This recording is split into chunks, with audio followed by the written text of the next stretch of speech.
Pode chegar, que essa história global do século XX já começou. Eu sou a professora Glauciela Sobrinho e essa é a Primeira Grande Guerra, 1914 a 1919, parte 2.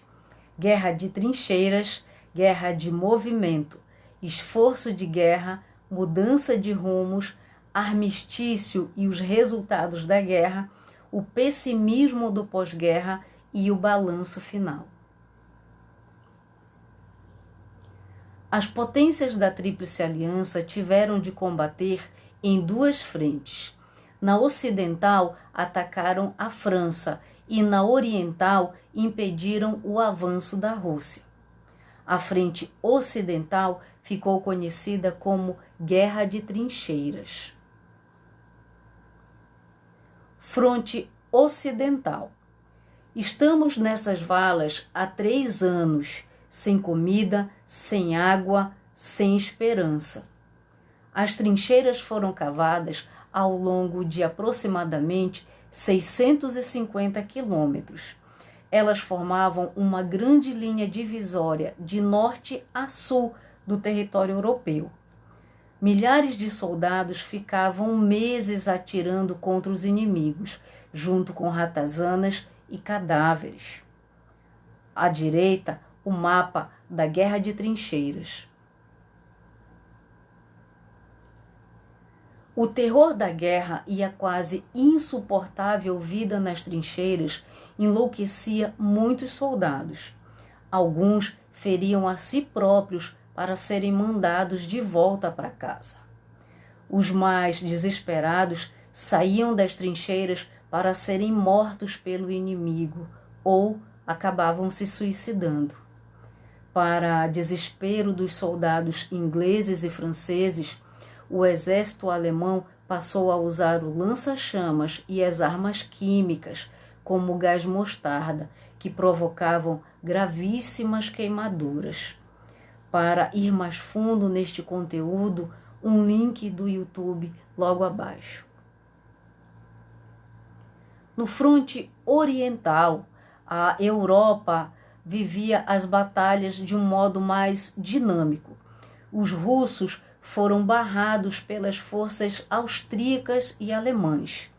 Em 1915, com o recuo do czar, a Rússia perdeu seus domínios na Polônia. Enquanto isso, os austríacos derrotavam os sérvios. O impasse permanecia nas duas frentes, ocidental e oriental. À direita, uma movimentação das tropas alemãs para invadir o território francês. E aqui abaixo, um link do YouTube para ir mais fundo neste conteúdo. Esforço de guerra. A economia de guerra é uma política de racionamento. A população sofre sem alimentos, água e até energia a fim de aumentar a produção bélica. As metralhadoras precisavam de muita munição. Sem mão de obra, as mulheres foram convocadas, chamadas ao serviço. Na França, elas foram trabalhar como motoristas de trens, em ambulâncias e como operárias na indústria bélica, produzindo principalmente bombas. À direita, 2 campanhas publicitárias. Nós podemos fazer isso. Delas, a vida deles dependem.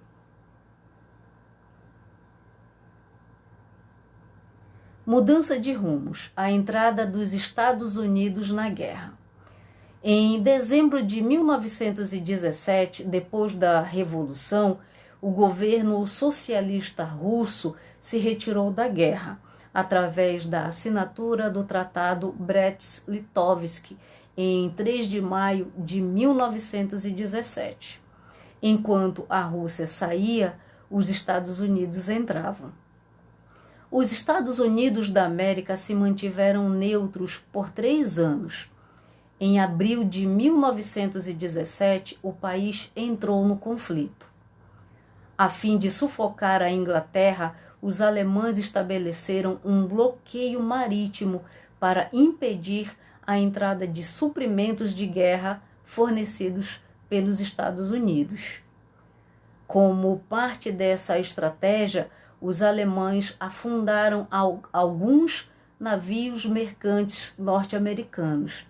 Esse ataque levou os Estados Unidos a abandonarem sua política de neutralidade.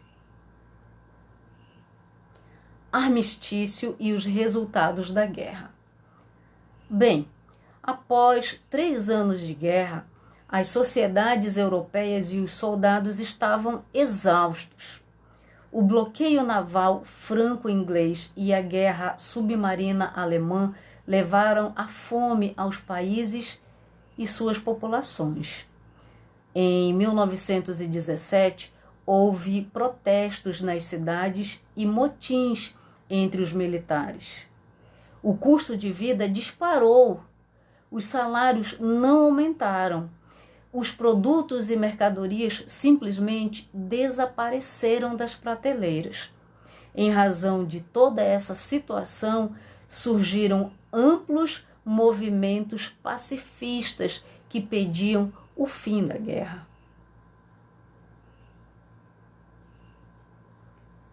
A adesão norte-americana significou um enorme reforço de tropas e suprimentos para a Tríplice Entente, condição decisiva para o fim da guerra.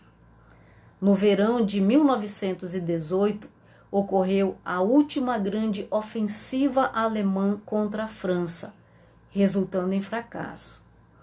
Entre setembro e novembro de 1918, Bulgária, Turquia e Império Austro-Húngaro se renderam. A Alemanha ficou isolada.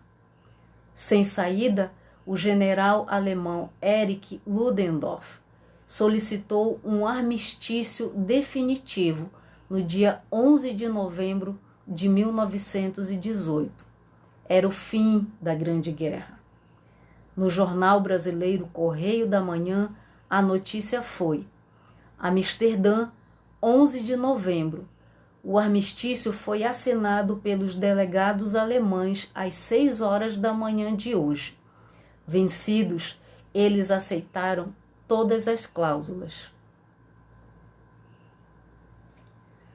O pessimismo do pós-guerra. O contexto do pós-guerra foi desolador para os governos e para a população dos países envolvidos no conflito, mesmo para os vencedores. A Europa mergulhou numa profunda crise econômica, social e também moral. O clima amargo e depressivo gerava inquietudes e questionamentos. Como a Europa poderia continuar a servir de modelo de civilização para suas colônias e para os países de outros continentes? Como recuperar a economia e curar as feridas físicas e psicológicas deixadas pela guerra? No caso brasileiro, a posição assumida foi lutar ao lado da Tríplice Entente contra os alemães, fornecendo apoio pontual em colaboração nos combates aéreos e marítimos. No pós-guerra, os europeus estavam cansados, desiludidos, traumatizados. O saldo de mortos foi assustador, cerca de 10 milhões. A França perdeu mais de 1,5 milhão de jovens. A Grã-Bretanha perdeu mais de 1 milhão. Já a Alemanha perdeu cerca de 2 milhões de vidas. Além disso, havia 21 milhões de feridos. Ao centro, a imagem revela a obra em referência aos mutilados e ao pessimismo do pós-Primeira Guerra Mundial. Nesse cenário, os Estados Unidos da América despontavam como uma grande nação, a mais poderosa do mundo. A crise política europeia se manifestou de dois modos. Primeiro, os veteranos de guerra e parte da população passaram a defender regimes totalitários, autoritários. Segundo, intelectuais, artistas, setores da classe trabalhadora se engajaram na luta pela paz. Balanço final: a paz dos vencedores.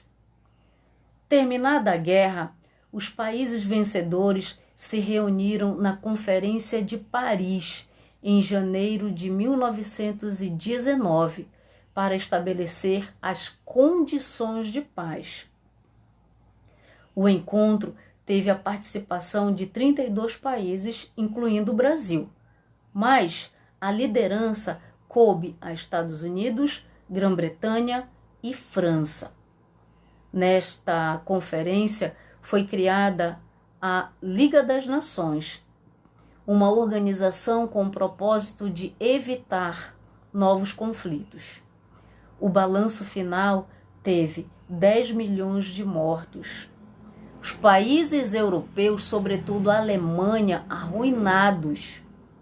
O declínio econômico, democracias desacreditadas, desgaste dos ideais liberais e ascensão econômica dos Estados Unidos.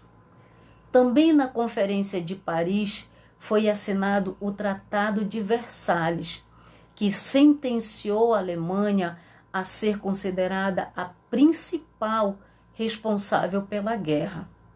O Estado alemão devolveu à França as ricas regiões mineradoras da Alsácia e Lorena. Entregou aos vencedores seus territórios coloniais e pagou indenizações de guerra e reduziu seu efetivo militar a 100 mil homens sem armamentos pesados. A Alemanha ficava arruinada e ajoelhada. Um aviso muito importante do presidente Woodrow Wilson. Vem aí a crise do período entre guerras.